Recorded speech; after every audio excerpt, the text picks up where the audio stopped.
Assalamualaikum warahmatullahi wabarakatuh. Perkenalkan, saya Dini Permatasari, Guru BK SMK Negeri 1 Kota Tangerang Selatan. Sebelumnya saya ucapkan selamat kepada Ananda, siswa-siswi yang telah diterima menjadi bagian dari Sivitas Akademik SMK Negeri 1 Kota Tangerang Selatan.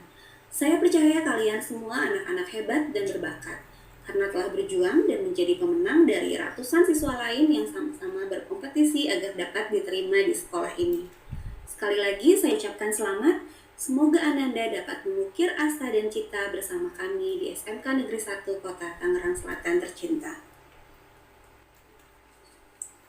Tahukah kalian, selama ini terjadi kesenjangan antara lulusan SMK dengan tuntutan dunia usaha atau industri. Sekolah menengah kejuruan pada umumnya baru menekankan pada pencapaian siswa dalam bidang teknis atau hard skill. Sementara, kemampuan siswa yang bersifat non-teknis atau soft skill belum mendapat banyak perhatian.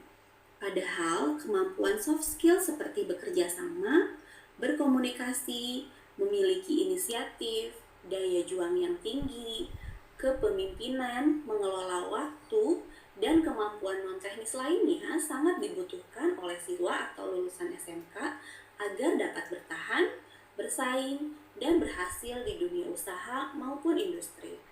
Pengembangan kemampuan soft skill juga tentunya akan sangat bermanfaat bagi siswa dalam menjalani kehidupan sehari-hari.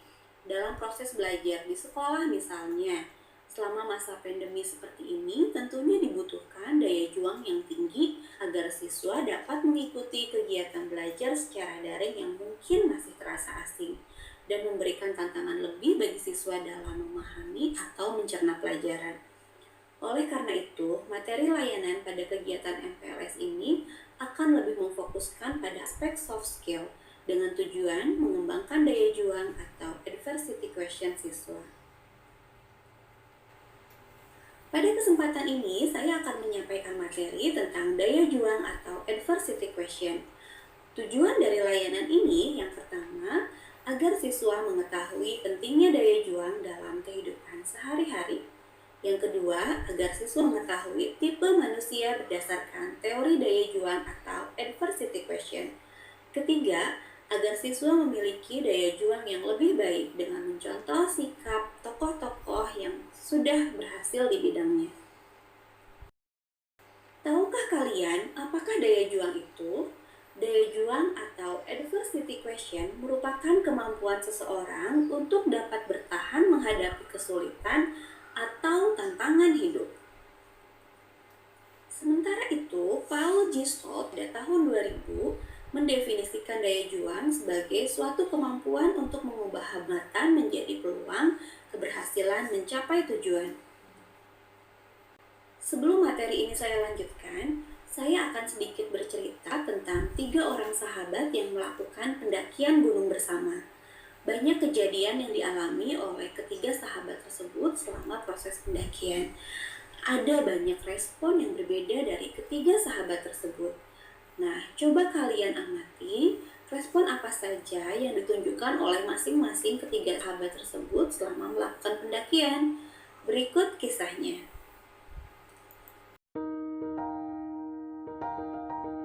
Suatu hari, 3 orang sahabat memutuskan untuk mendaki sebuah gunung. Mereka berangkat bersama-sama. Setibanya di pos pendakian pertama, ketiganya pun terdiam. Muncul berbagai pikiran di antara mereka. Orang pertama dalam hati ucap, "Wah, tinggi sekali. Di atas pasti dingin. Bagaimana nanti saya bisa tidur? Nanti kalau gunungnya meletus, bagaimana? Pulang saja deh, ngapain susah-susah." Akhirnya, ia balik kanan dan pulang. Orang kedua dan ketiga dengan penuh optimis mengatakan, "Wah, pasti indah pemandangan di atas sana. Perjalanan nanti pasti sangat menyenangkan." Kedua sahabat tersebut mengawali pendakian. Di awal perjalanan, semuanya tampak baik-baik saja. Jalanannya mudah, landai, dan mereka berdua menikmati perjalanan. Namun, jalur pendakian tak selamanya mudah. Jalan mulai menyempit. Mereka mulai melewati bebatuan besar, tepi jurang, dan angin yang semakin kencang. Setibanya di tempat yang luas, landai, yang dirasa aman, salah satu dari mereka berhenti. Aku di sini saja. Ngapain susah-susah sampai puncak? Cukup di sini saja sudah nyaman. Ngapain repot-repot sampai puncak? Toh di sini juga sudah gunung dan cukup untuk menikmati pemandangan. Dia pun memutuskan mendirikan tenda di situ. Tinggallah satu orang dari mereka. Aku yakin untuk mencapai puncak itu mungkin butuh waktu yang lebih lama. Jalanan pun semakin terjal. Namun, aku yakin aku pasti mampu melewatinya. Setelah berjalan lebih lama, akhirnya orang ketiga pun mencapai puncak gunung. Apa yang dicita-citakan untuk sampai di puncak gunung akhirnya terwujud. Keindahan alam dari puncak gunung mampu ia nikmati sepenuhnya. Dari puncak tersebut, ia dapat melihat puncak-puncak gunung yang lain sehingga muncul keinginan untuk dapat mendaki ke puncak-puncak tersebut.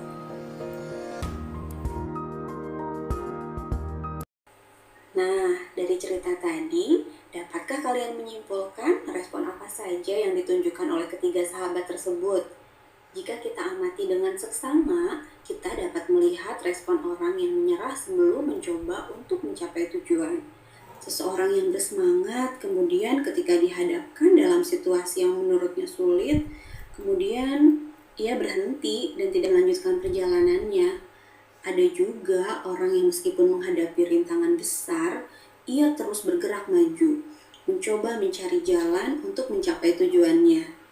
Nah, dari ketiga respon tersebut, Paul G. Stott mengelompokkan manusia atau individu menjadi 3 berdasarkan ketahanan atau daya juangnya.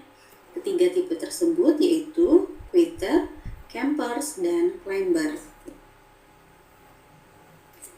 Tipe manusia berdasarkan teori adversity question.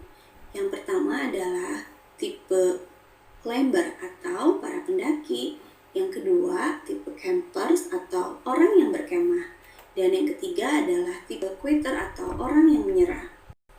Individu dengan tipe quitter ini adalah mereka yang berhenti dan memilih untuk keluar menghindari kewajiban, mundur dan berhenti apabila menghadapi kesulitan. Individu dengan tipe ini berhenti di tengah proses pendakian, gampang putus asa dan mudah menyerah. Orang dengan tipe ini cukup puas dengan pemenuhan kebutuhan dasar atau fisiologis saja.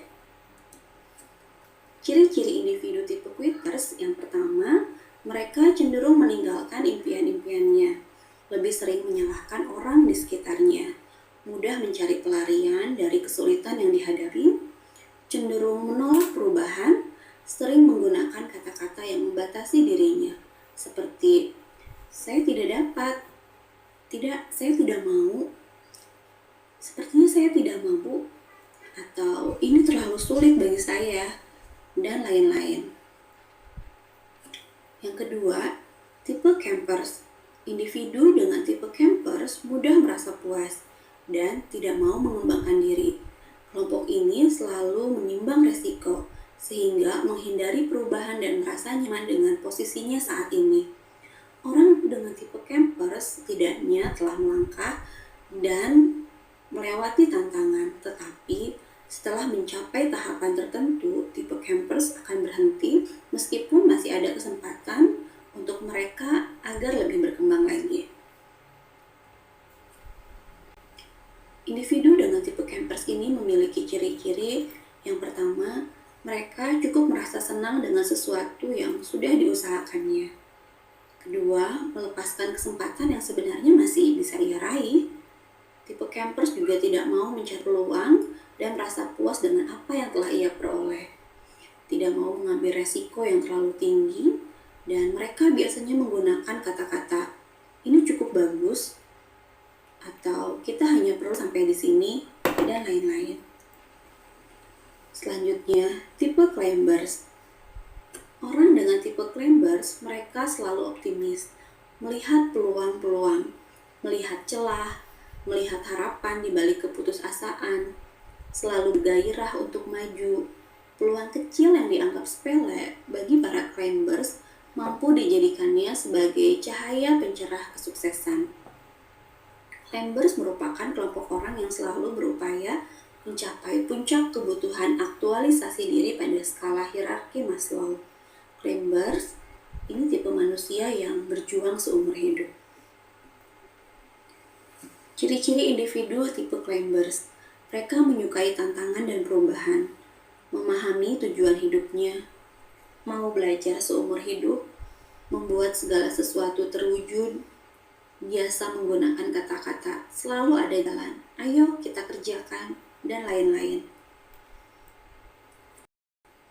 Nah, setelah mengetahui karakteristik dan ciri-ciri dari ketiga tipe individu telah dijelaskan sebelumnya, kita akan membahas bagaimana cara untuk mengembangkan daya juang yang kita miliki. Bagaimana sih cara mengembangkan daya juang?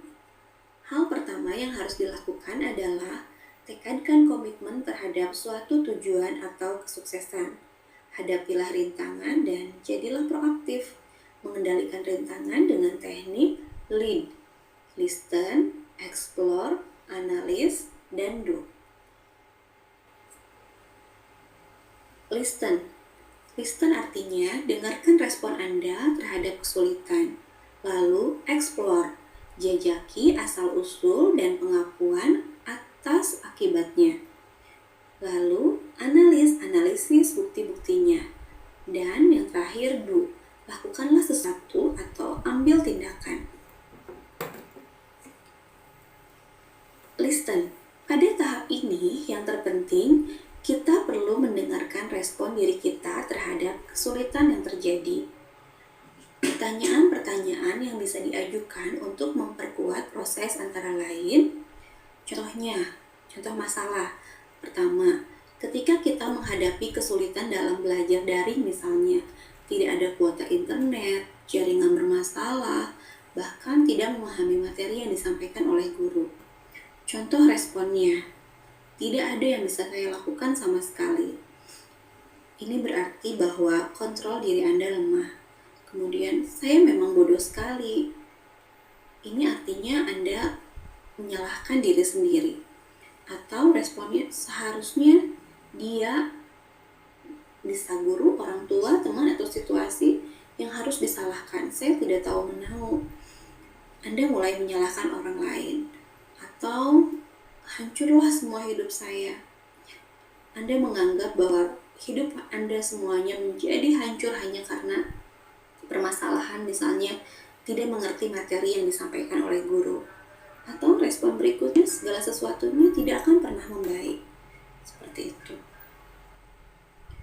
Setelah listen, lakukanlah explore.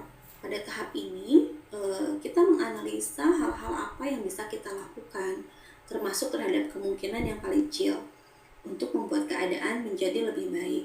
Pertanyaan-pertanyaan yang bisa diajukan pada tahap explore ini adalah, misalnya, hal-hal apa saja yang akan kamu lakukan untuk memperbaiki keadaan menjadi lebih baik, agar dapat memahami pelajaran meskipun pembelajaran dilakukan secara daring.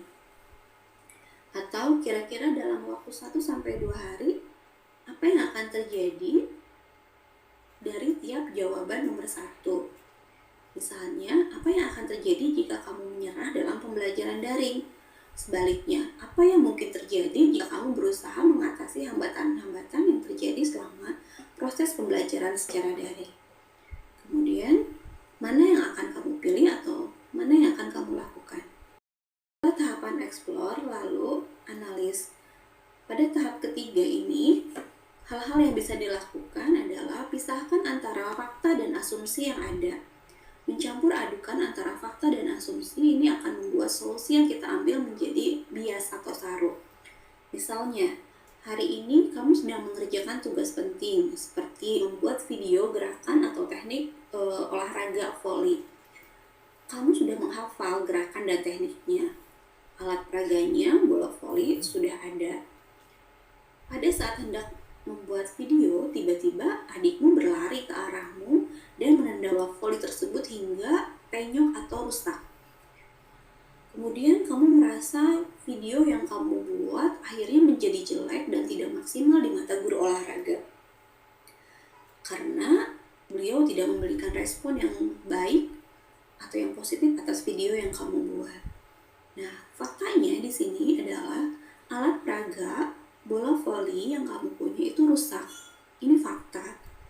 Nah, tetapi ada asumsi, kamu memiliki asumsi bahwa video yang kamu buat itu jelek gitu. Asumsi ini belum tentu benar atau salah. Kemudian guru tidak puas atas tugas kamu. Ini juga belum tentu benar atau salah. Nah, sebaiknya kamu mengklarifikasi sebelum membuat penilaian terhadap diri sendiri. Kemudian, pada tahap ini merupakan jawaban dari fakta-fakta apa saja yang telah kita data di tahap sebelumnya yang menjadi masalah kita. Misalnya, di kasus membuat video di atas, salah satu faktanya adalah alat peraga yang rusak.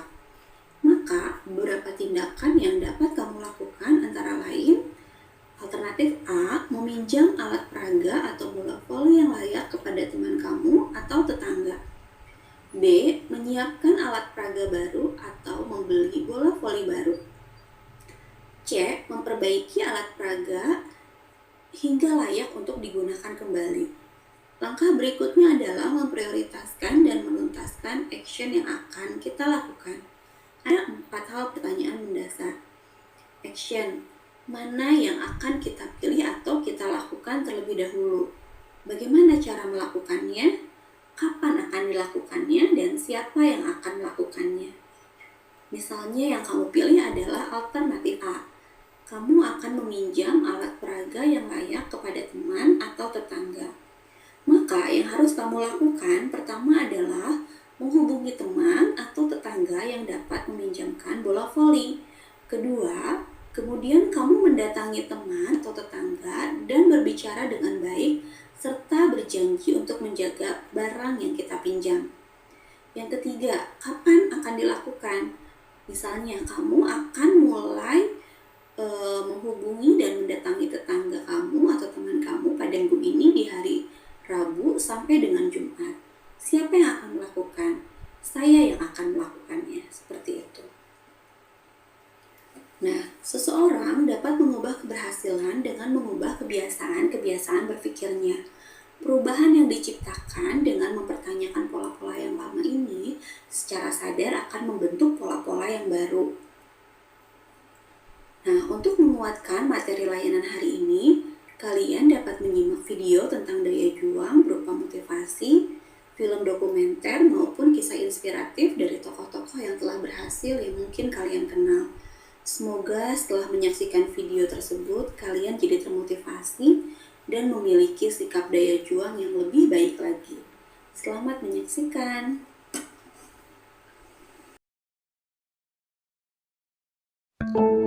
Hidup tak semudah yang engkau lihat. Kau harus berjuang untuk mencapai yang engkau inginkan. Di mana ada perjuangan, di situ ada perubahan. Perubahan yang lebih baik, lebih bermanfaat, bukan hanya untuk diri pribadi, tapi untuk orang lain di sekitar. Asep Supriyadi, lu ini mahasiswa yang sambil menjadi driver Gojek ya? Iya benar. Tujuan lu jadi driver Gojek untuk apa sih? Apa cuma buat kegayaan doang? Tujuan gue menjadi driver Gojek karena gue mau hidup gue itu berproses. Analoginya seperti sebuah tangga. Untuk mencapai atas, gue harus memulai langkah itu dari bawah, bukan tiba-tiba berada di atas. Dari latar belakang keluarga gue yang biasa, setiap apapun yang gue lakuin, semoga dapat menginspirasi banyak orang. Bukunya udah dimasukin ke tas? Udah. Oh iya, dasinya belum dipakai ya? Sini bantuin pakai dasinya. Nah kalau kayak gini kan rapi. Belajar yang pinter ya, supaya dapat ilmu yang bermanfaat. Terutama anak remaja, agar mereka mempunyai mindset pemikiran bahwa pendidikan bukan hanya untuk mereka yang memiliki banyak uang, akan tetapi untuk mereka yang memiliki daya juang. Yang dimaksud dengan daya juang seperti apa? Daya juang untuk belajar dan daya juang untuk mencari uang tambahan. Karena pada dasarnya segala sesuatu pasti mengeluarkan tenaga, pikiran, dan biaya.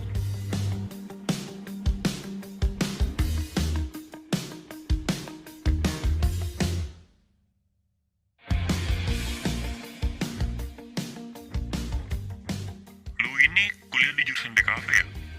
Kenapa ngambil jurusan itu? Karena waktu itu gue sempat menangani brand pakaian, yang dimana gue ngelakuin bersama temen gue Agung dan abang gue Hendra. Dari situ gue berpikir bahwa dunia kreatif selalu berinovasi dan berkembang. Maka dari itu gue memutuskan untuk belajar dan mengembangkan sesuatu yang menjadi passion gue. Dan akhirnya gue memilih kuliah jurusan DKV. Bagaimana bisa orang-orang terinspirasi dari apa yang lu lakuin?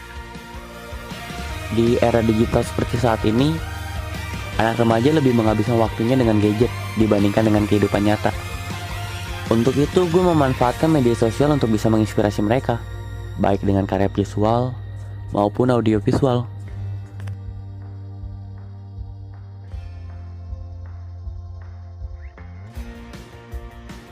Satu pesan untuk anak remaja seusia lu. Hidup adalah perjuangan yang dilalui dengan proses.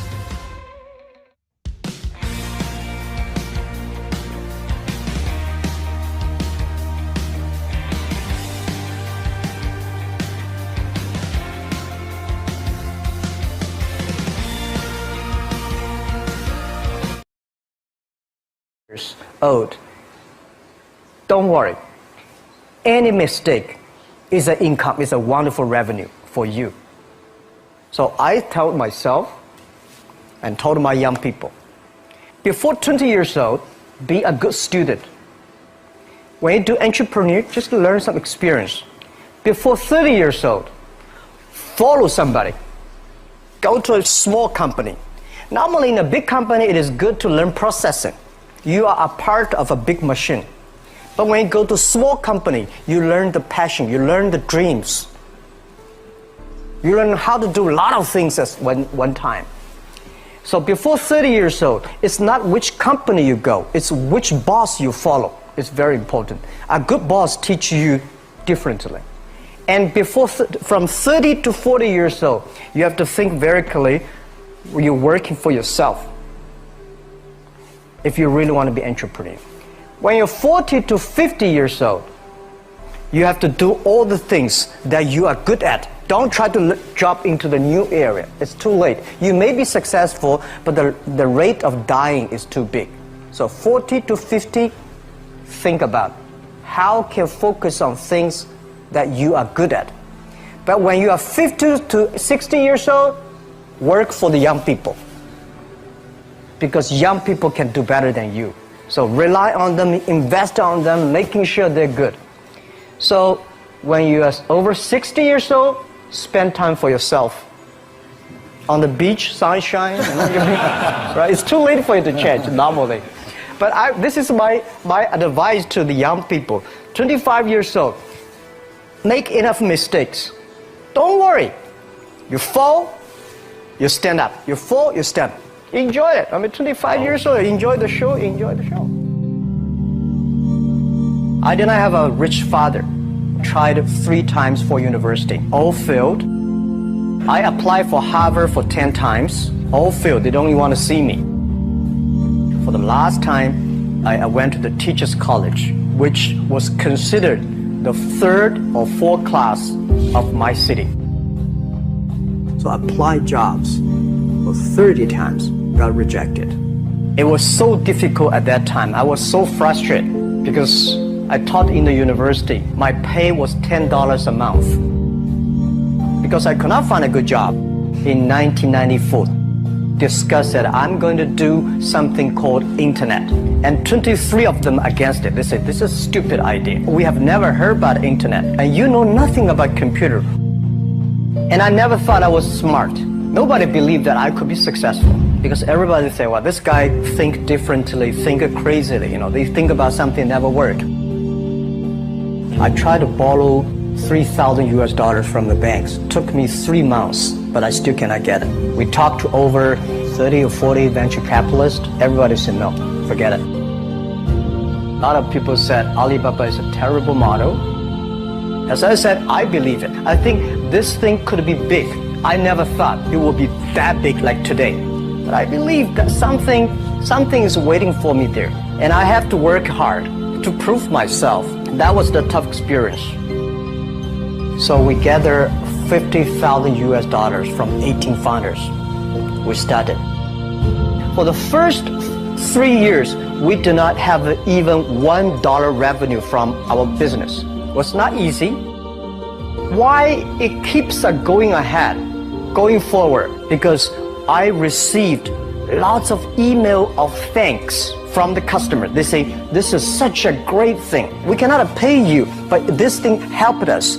If you keep on helping us, one day you will be successful. And I believe this. Little by little, we build up our business. Little by little, we build up our ecosystem of the infrastructure. And now, after 16 years, we have an Alibaba group, we have a Tmall group, we have a Taobao group, we have Alipay. And people said, you are so smart. How could you make a company like that?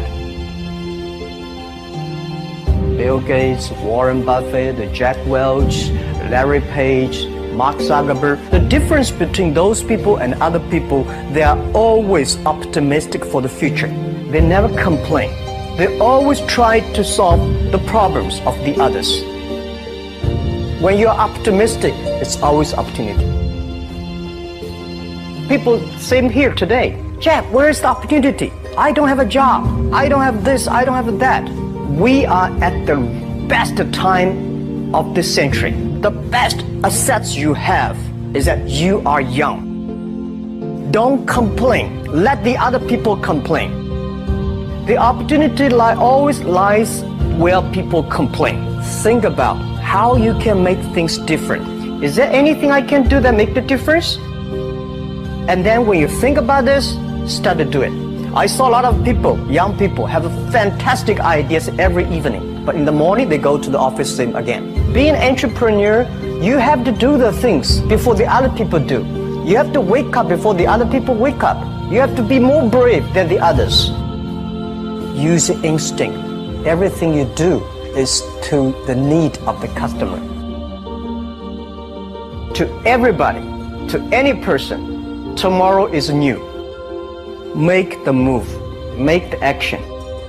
Whether investors believe it this or not, whether your friends believe it or not, whether your parents believe it or not, that's not important. You believe it, your team believe it, and work day and night on this. That's how the things happens. Make enough mistakes. You fall, you stand up. Any mistake is an income, is a wonderful revenue. Don't worry about the money. Money follow the people. People should follow the dreams. If you have a dream, just to go ahead. I think nobody can conquer the world. We only can serve the world. Either work for the others or work for yourself. And I choose the way, work for myself. Working for myself, that means working for the society. If you really want to work for yourself, think about the others. Because only when the other people are successful, when the other people are happy, you will be successful, you will be happy.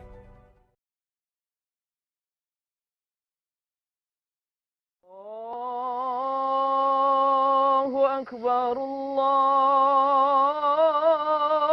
Akbar.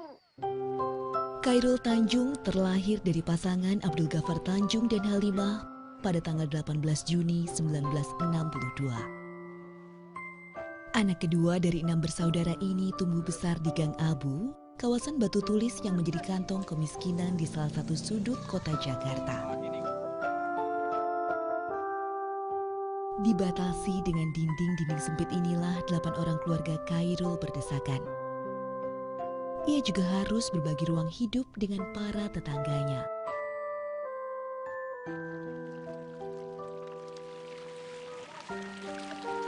Emang zaman ini lu hidup bujang apa? Dasar orang Meskipun kemiskinan mendera keluarganya, tak sedikit pun mengecilkan semangat ayah dan ibunda tercintanya untuk memberikan pendidikan yang terbaik bagi Khairul dan kelima saudaranya. Di sebuah sekolah milik Belanda di Bilangan, Jakarta Pusat inilah Khairul mengenyam pendidikan dasar hingga ke tingkat lanjutan pertama. Sejak kecil, bakat dagang Khairul sudah mulai tumbuh. Ia kerap mencari tambahan uang saku dengan berjualan es mambo dan jajanan lainnya. Ia dulu dipanggil anak singkong, sebuah panggilan yang berarti anak kampung yang hidup sederhana, bahkan hidup dalam kemiskinan. Hai. Hai Rul. Hey, gimana bis kita untuk study tour besok? Gue udah cek di PO tempat bapak gue kerja. Suatu hari, Khairul ingin sekali ikut study tour dengan kawannya ke Yogyakarta. Namun, ia tak memiliki uang untuk membayar ongkos yang hanya Rp15.000. Tak kehabisan akal, ia pun membantu teman-teman SMP-nya untuk menyiapkan kendaraan study tour. Sayangnya, ia hanya mendapatkan Rp5.000 dari jerih payahnya itu. Ia pun urung ikut study tour karena uangnya tak cukup. Dengan berdalih adanya urusan keluarga, Khairul pun menyembunyikan kesedihannya dan melepas teman-temannya pergi.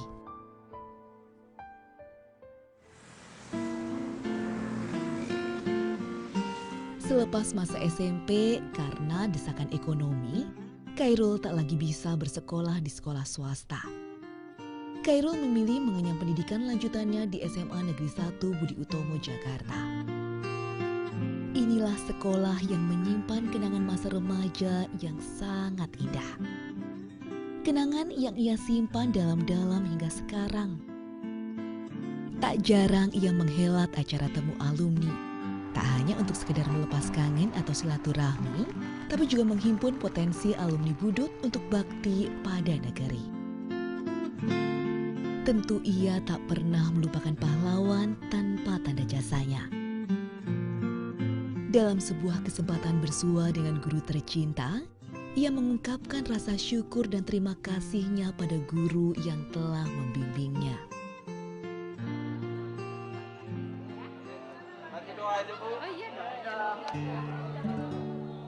Saya dulu mungkin tidak sempat atau tidak pernah juga terpikir untuk mengucapkan terima kasih kepada bapak-bapak dan ibu sekalian. Oleh karenanya pada hari ini, ya, saya dengan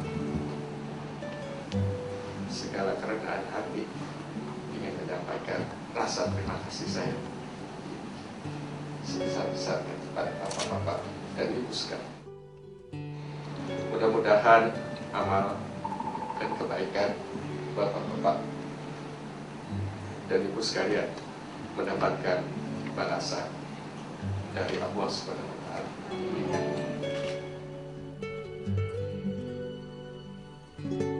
Usai lepas SMA, lagi-lagi himpitan ekonomi terasa kian menyesakan dada. Biaya kuliah Il dalam setahun 75.000. Harus dibayar dalam minggu ini. Tenang ya Yul, beberapa hari ini nanti ibu kasih uangnya. Iya, udah kamu beres-beres dulu. Iya Pak.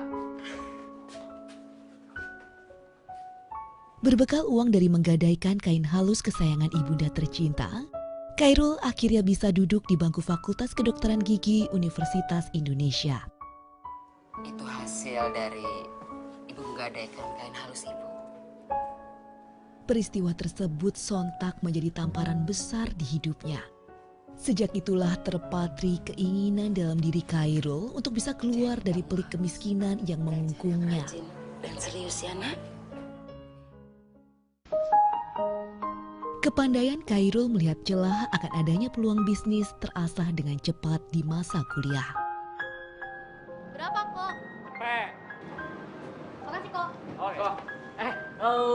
Ini fotokopi ini berapa? Memanfaatkan rekanannya, Khairul memulai usaha fotokopi sebagai bisnis pertamanya. Gua kasih lo pego aja lah. Gimana? 150. Iya. Dari pendapatan bisnis yang dikelolanya ini, Khairul membiayai kuliahnya hingga menghantarkan dirinya menjadi mahasiswa teladan tingkat nasional dan meraih gelar dokter gigi di tahun 1987. Saya memulai usaha dari kampus. Kenapa? Karena di kampus itu saya ada. Mulailah dari sesuatu yang Anda bisa kontrol. Mulailah dari sesuatu yang Anda bisa pegang.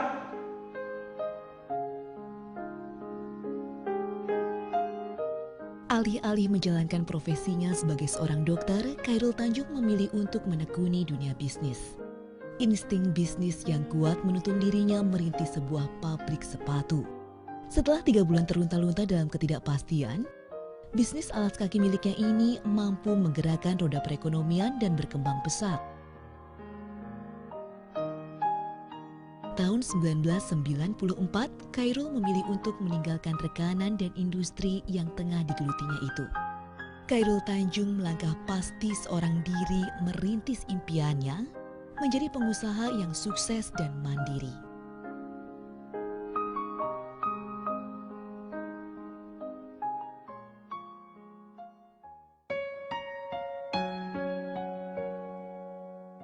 Di tahun yang sama, 1994, Khairul Tanjung menempatkan hatinya pada seorang gadis yang telah 2 tahun dekat dengannya. Dialah Anita Ratnasari, seorang biduan cantik adik kelasnya semasa kuliah.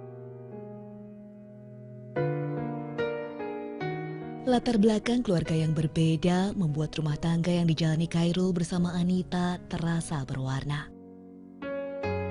Peran Anita sebagai seorang istri begitu besar dalam mendorong keberhasilan Khairul. Tak pernah sedikit pun Anita mengeluh akan kebiasaan Khairul yang kerap tenggelam dalam pekerjaannya. Di lubuk hatinya yang terdalam, Anita yakin suami terkasihnya Khairul melakukan yang terbaik untuk masa depan dirinya dan keluarganya. Sebuah perubahan besar terjadi di tahun 1996. Kelahiran putri pertamanya, Putri Indasari, yang bersamaan dengan keluarnya keputusan kepemilikan Bank Mega atas namanya, menjadi berkah bagi keluarga kecil Khairul Tanjung. Meski kesibukan kerap menyita sebagian besar waktunya, namun saat di rumah, Khairul tak segan-segan turun langsung merawat anak-anaknya. Tak hanya seorang eksekutif bisnis yang piawai, Khairul Tanjung juga seorang sosok ayah yang hebat untuk kedua anaknya, Putri dan Putra. Saat senggang bersama kedua buah hatinya ini adalah saat-saat yang paling berharga dan selalu dinanti oleh Khairul. Berkat kasih sayang, dukungan dan perhatian dari istri dan kedua anak tercinta inilah, Khairul Tanjung kian termotivasi untuk terus melangkah maju.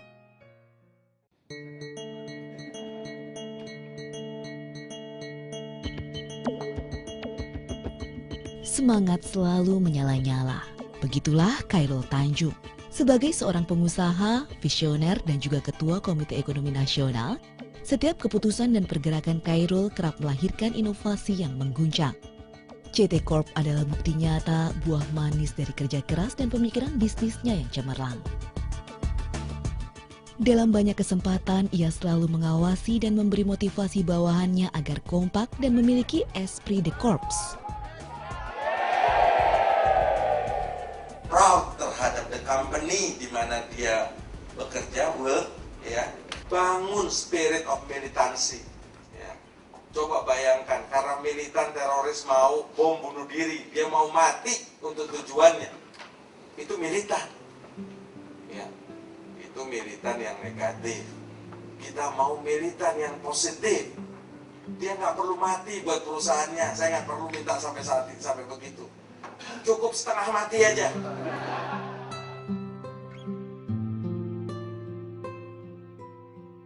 Tak sekedar berorientasi pada keuntungan semata. Keputusan demi keputusan yang dibuat Khairul didasarkan pada cita-cita besarnya membentuk Indonesia baru menuju ke arah yang lebih baik. Kita siap untuk menyongsong masa depan yang lebih baik. Yang kedua, jangan lupa, kita melakukan kontribusi yang besar untuk bangsa ini.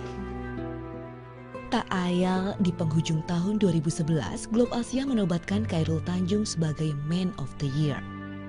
30 tahun sudah Khairul bergelut di dunia bisnis. Kerja keras dan konsistensinya berhasil mengembangkan payung CT Corp sehingga mampu memberikan lapangan pekerjaan bagi 75.000 jiwa.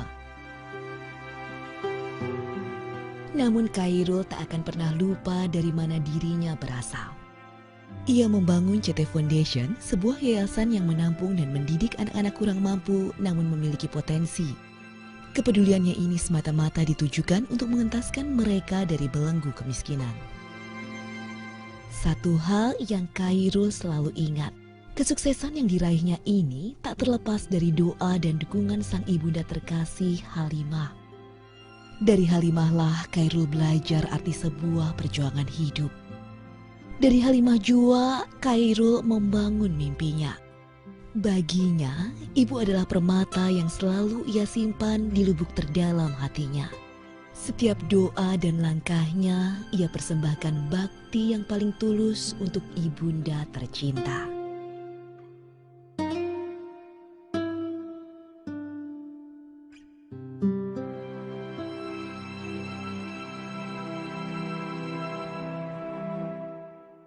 Bagaimana? Setelah menyaksikan tayangan video barusan, menginspirasi bukan? Semoga kalian dapat mengambil pelajaran berharga dari tayangan tersebut. Dan tidak menutup kemungkinan suatu saat nanti ada salah satu di antara kalian yang menjadi seperti mereka, bahkan jauh lebih sukses. Yang terpenting, teruslah berusaha, jangan menyerah dan terus berjuang untuk menggapai mimpi-mimpimu. Karena suksesmu tidak dilihat dari seberapa sering kamu gagal, melainkan seberapa sering kamu bangkit dari kegagalan tersebut. Itulah yang akan membuatmu semakin kuat dan menghargai sekecil apapun usahamu dalam meraih keberhasilan. Setelah mempelajari tentang daya juang, apakah kalian tertarik untuk mengukur tingkat daya juang? Nah, jika kalian tertarik, silahkan isi instrumen berikut untuk mengetahui tingkat daya juangmu. Demikianlah materi layanan BK pada hari ini. Semoga bermanfaat dan menjadi motivasi untuk kalian agar terus berusaha maksimal selama proses bertumbuh kembang dalam mencapai mimpi dan cita-cita. Tetap sehat, tetap semangat, jangan lupa menjaga protokol kesehatan selama masa pandemi ini. Wassalamualaikum warahmatullahi wabarakatuh. Sampai jumpa.